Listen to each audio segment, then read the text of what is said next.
il y a deux choses qui vont activer la voix centrale. C'est la motivation, Ok. le fait qu'on se sente concerné. Et plus on se sent concerné, et plus c'est important pour nous, et plus on aura tendance à activer la voix centrale. Ouais. Et puis il y a aussi la capacité, c'est-à-dire la capacité à traiter l'information. S'il y a trop D'accord. d'informations ou si notre cerveau est surchargé, Mhm. voilà, comme un ordinateur qui n'arrive plus, et ben là, il ne va pas l'activer non plus, il va partir sur le périphérique, D'accord. enfin, sur la voie périphérique. Ok.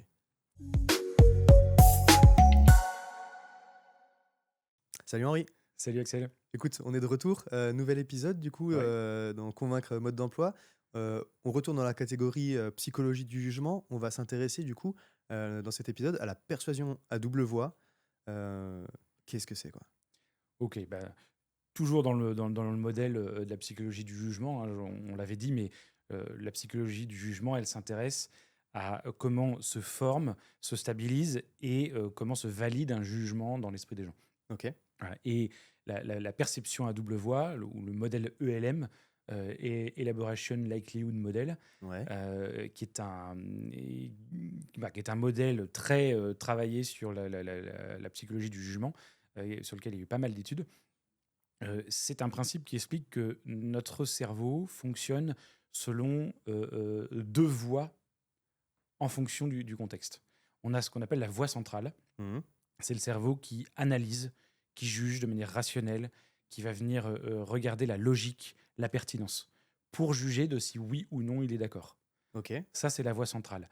L'avantage de cette voie-là, c'est que quand on a ce type de raisonnement, si la personne est d'accord avec nous, alors on arrive à une adhésion forte, Ok. Ouais. puisqu'elle s'est construit le raisonnement, c'est logique, c'est solide.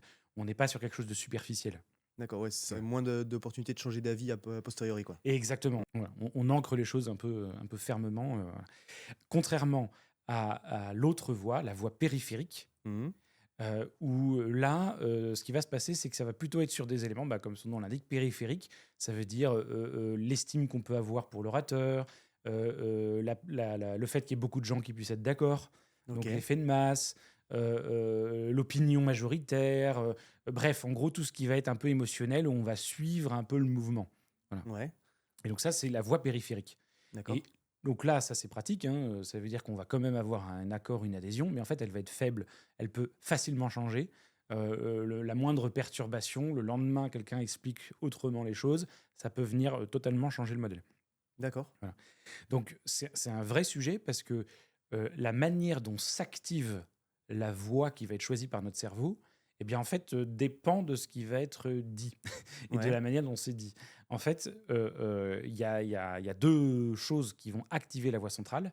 C'est la motivation, Ok. le fait qu'on se sente concerné, et plus on se sent concerné, et plus c'est important pour nous, et plus on aura tendance à activer la voix centrale. Ouais. Et puis il y a aussi la capacité, c'est-à-dire la capacité à traiter l'information. S'il y a trop D'accord. d'informations ou si notre cerveau est surchargé, Mhm. voilà, comme un ordinateur qui n'arrive plus, et ben là, il ne va pas l'activer non plus, il va partir sur le périphérique, D'accord. enfin, sur la voie périphérique. Ok. Donc, ce qui veut dire qu'en présentation, ça a un énorme impact aussi pour nous. Je donne juste une étude qui avait été faite Ouais. comme ça. Ouais. Ouais. On avait demandé à des étudiants de juger de la pertinence de faire certains examens en fin d'année. Ok. Alors, on s'est rendu compte que, donc on leur donnait des arguments, hein, Mhm. voilà pourquoi il faudrait faire tel examen. On s'est rendu compte que quand on leur parlait d'examens qui les concernent eux, alors Ouais. là, les arguments rationnels, c'est les seules choses qui étaient importantes. Et c'est ça qui formait leur jugement. Ils ne regardaient que le rationnel, et oui, non, c'est logique, c'est juste ou pas. Ok. Dès lors qu'on parlait d'examens qui ne va pas les concerner directement eux, mais d'autres étudiants, Mhm. alors là, finalement, l'argument logique et rationnel n'avait plus trop d'importance. Il suffisait que la personne qui en parle soit un professeur connu et réputé pour que ça suffise Ok. à les convaincre. Donc on est D'accord. vraiment sur deux logiques très différentes. Ouais, donc ça, c'est effectivement c'est le contexte un peu scientifique, comment ça fonctionne. Voilà. Ouais, d'ailleurs, tu as failli me faire passer en voie périphérique Non, je Ouais, c'est ça. dans Il faut que j'aille l'explication. vite, il faut que j'aille vite. Ouais, mais donc ça, c'est le concept scientifique. Concrètement, donc en présentation, finalement, ce que tu nous dis, en tout cas ce qu'on perçoit de ce que tu as expliqué là, c'est que l'enjeu, ça va être justement de réussir à activer la voie centrale pour convaincre les gens dans la durée, on va Oui. dire, sur du solide et que ça change pas. Enfin, Ouais, du coup, comment ça s'applique concrètement dans ce Alors, contexte-là, quoi? ouais, en fait, même plus loin que ça, c'est que en présentation, a priori, souvent, on est face à des gens qui nous ont demandé de leur présenter quelque chose. Donc, Mmh. régulièrement, pas toujours, mais régulièrement, ils vont naturellement être attentifs.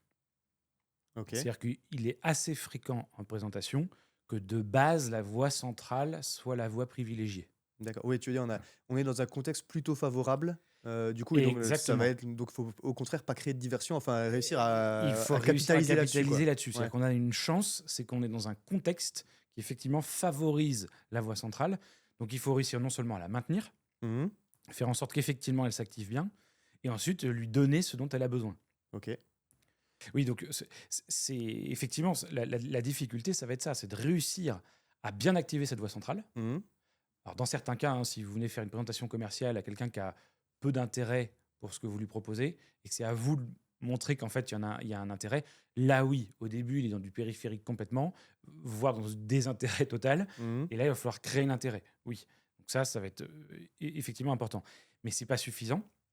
Derrière, il faudra maintenir cette voie centrale. Mais ça implique aussi ce que tu disais tout à l'heure, c'est que si jamais tu capitalises sur des éléments périphériques, des effets de style, un peu le côté effet waouh, des belles formules, une petite blague, bref, tout ce côté un peu émotionnel qui va venir capter la personne. Mmh. Si tu capitalises là-dessus, le problème, c'est que tu es en train de donner à la voix centrale ce qui normalement va véritablement convaincre la voix périphérique. La voix centrale, elle résonne sur la justesse de l'argumentaire. Ouais. Donc en fait, tu ne donnes pas la bonne matière au cerveau de la personne qui est Mmh. en face de vous. Tu crées une Enfin, en face de diversion toi. presque. Ben disons que tu lui donnes ce qu'il ne peut pas digérer. Enfin, Mmh. c'est-à-dire que Mmh. elle cherche de l'argument logique, c'est ça qui va la convaincre. Voilà, le cerveau de la personne qui est en face de toi, c'est ça qu'il cherche Mmh. dans ce cadre-là. Et toi, tu lui donnes du périphérique. Donc ça fait artificiel. OK. Voilà. Donc c'est un vrai problème en presse. On doit, un, réussir à bien ancrer la voix centrale, Mmh. et deux, bien réussir à rester dedans. OK. Donc, dans la méthode Pressman, c'est précisément ce qu'on fait. C'est-à-dire qu'on a une première phase dont on a parlé qui s'appelle la phase neutre, Mmh. où on ne rentre pas encore dans la solution. Et dans cette phase-là, eh bien, on va faire monter progressivement l'enjeu. Le but, hein, c'est que, enfin, dans la logique, c'est de se dire, si je viens proposer quelque chose, Mmh. les gens qui nous écoutent n'en ont besoin que s'ils en ont besoin, justement. Ouais, ouais. Donc, ils nous écouteront d'autant plus qu'ils en ont besoin. OK. Autrement dit, plus l'enjeu est important, plus ils sont concernés par cet enjeu. Oui, ça revient sur les Et étudiants que tu disais tout à l'heure, c'est ça, c'est plus ils sont proches de l'enjeu, plus ils sentent que exactement. ça les concerne, mieux plus ils seront impliqués dans le processus de réflexion, Et, quoi. et exactement dans le processus OK. de réflexion, et puis au fond même tout simplement dans la proposition qu'on va faire. Ouais. On a besoin que ceux qui nous écoutent se disent, OK, là j'en ai vraiment, vraiment besoin Ouais. de ce sujet, et je suis concerné directement. D'accord.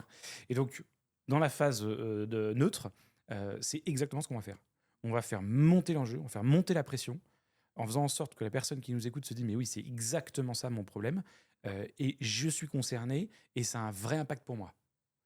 Et une fois qu'on a bien fait monter cet enjeu, bah, d'une part, on a activé la voie centrale, Mmh. mais en plus de ça, on prépare le terrain pour la suite, parce Ouais. qu'après, on va rentrer dans une phase où on va venir expliquer concrètement ce que l'on propose de manière méthodique et logique, qui Mmh. s'appelle la phase engagée. OK.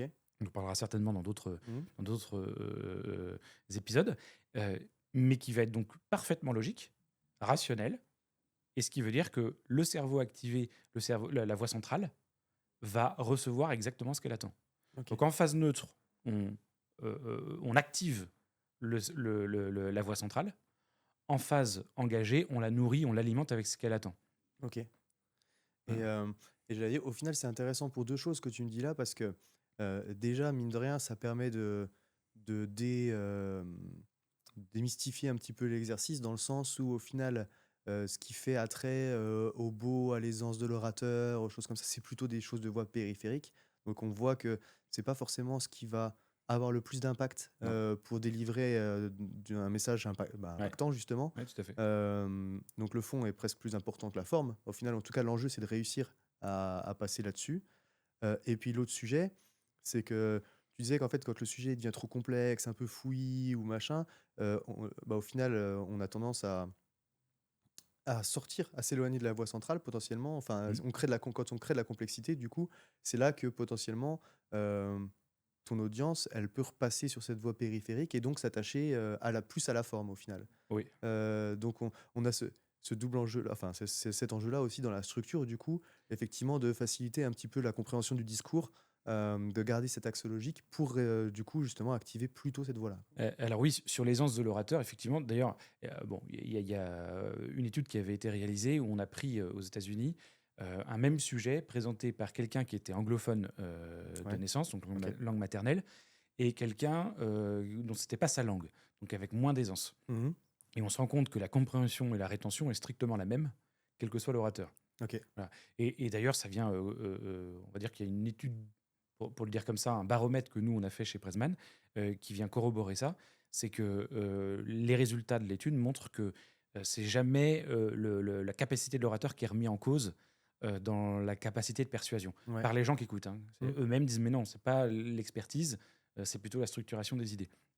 Après, sur le point de la forme, du fond et de la forme, attention, parce que la forme, elle peut aller dans le sens de la voie centrale, Ouais. comme elle peut aller dans le sens de la voie périphérique. C'est-à-dire que Ouais. c'est fond et forme ne sont qu'un tout, mais c'est le fond et la forme qui doivent être orientés pour la voie centrale, ou le fond et la forme qui peuvent l'être pour la périphérie. Donc Ouais. c'est pas OK. la forme touche la voie périphérique et le fond touche la voie centrale. C'est l'un et l'autre peuvent toucher les deux. Oui, oui, dans la conception du support, c'est ce que tu disais, il faut bah, tu as ces effets waouh, machin, où faut faire attention du coup à bien doser effectivement pour que la Oui, forme soit au service du fond et et en plus, ils sont pas problématiques. C'est-à-dire que c'est pas parce que, si on reprend l'exemple, un orateur qui a une certaine prestance ou qui a une certaine réputation, ça mmh, peut activer la voie périphérique. ouais, C'est pas pour ça qu'on va forcément mettre un orateur que personne connaît. ouais, C'est pas le fait qu'il ait de la prestance ou qu'il ait une réputation qui va activer de facto, mmh, la voie périphérique. C'est s'il n'y a que ça ouais, et qu'on joue là-dessus. d'accord, Voilà. Et s'il y a rien pour activer la voie centrale, c'est-à-dire pas de motivation. oui, Mais s'il y a de la motivation et de la capacité de traitement, mmh, eh bien alors, on va activer la voix centrale. Même avec un orateur qui parle très bien, même avec un orateur connu, même avec une forme très poussée. Et alors là, au contraire, ça sera très performant parce qu'on sera sur la voix centrale, on va donner ce qu'il faut pour ça, mais en plus, on a les éléments supplémentaires. ouais, Heu d'accord, donc c'est au contraire très bon. Dans la méthode Presman, on travaille sur la motivation, je l'ai dit, sur la phase neutre, mais on travaille aussi sur la capacité. C'est-à-dire qu'on va travailler cette phase neutre d'une manière extrêmement claire et logique, avec un principe soit en démonstration, soit en validation, qui sont ouais, 2 manières de structurer les raisonnements, d'accord, dont on parlera aussi dans un autre épisode, mais mmh, avec l'objectif toujours de rendre extrêmement simple des choses complexes. Donc on n'est pas dans le simplisme, on est dans l'explication de manière simple, en mmh, suivant le fonctionnement du cerveau qui ne peut pas gérer trop d'informations en même temps. Et donc, il va les regrouper par bloc. Ça aussi, ça sera un de nos sujets, le chunking. ouais, Mais on va suivre ça de manière à ce que ce soit très logique et très simple. OK. Donc, on travaille aussi sur la capacité. Oui, simple veut pas dire simpliste. Non, mais c'est ce que tu disais, quoi. Du coup, on a cet enjeu, effectivement, de construire un raisonnement logique dans et sans trop complexifier le sujet Exactement. pour que ça puisse être bien approprié. C'est un petit peu ça, au final, qu'il faudrait retenir de la voie centrale. C'est que, en tout cas, on est plus convaincant et les raisonnements, les conclusions auxquelles arrive l'audience sont plus solides dans le temps quand on active la voie centrale. Et donc, l'enjeu de la presse, ça va être effectivement de construire la logique argumentative pour être sûr de maintenir son audience sur Mhm. ce chemin-là, quoi.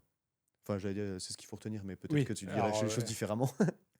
oui, alors, oui, il faut retenir ça, évidemment. Ce qu'il faut retenir aussi, c'est que si on veut réussir à atteindre vraiment l'adhésion ferme, Ouais, on ne peut pas rester sur du périphérique. OK. Et donc, on doit faire attention au piège qui est de se dire c'est bon, je vais faire des effets de jambes et ça va suffire. Voilà.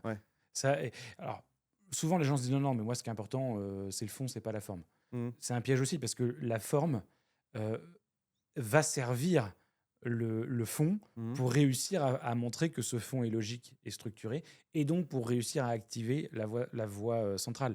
Parce que si jamais on a un fond qui est pas clair, pas logique, Ouais, là on crée un autre problème, c'est pas celui de la motivation, etc. C'est le problème de la capacité. ouais. Et donc si la capacité va être surchargée, on comprend pas immédiatement. Et si la capacité est surchargée, qu'est-ce qui se passe? on sort de la voie centrale et on Ouais. retourne dans le périphérique.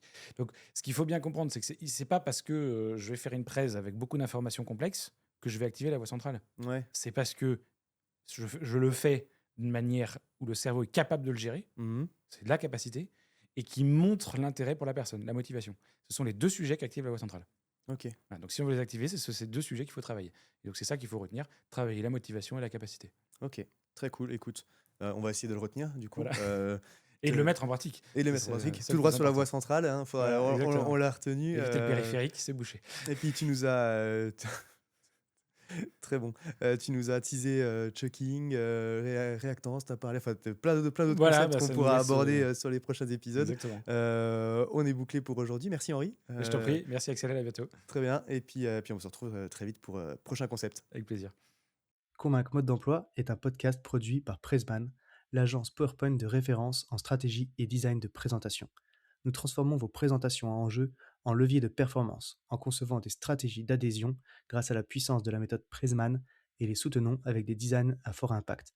Présentation commerciale, stratégique, levée de fonds, soutenance d'appels d'offres, quels que soient vos enjeux, nous vous aidons à présenter pour gagner. Rendez-vous sur pressman.fr.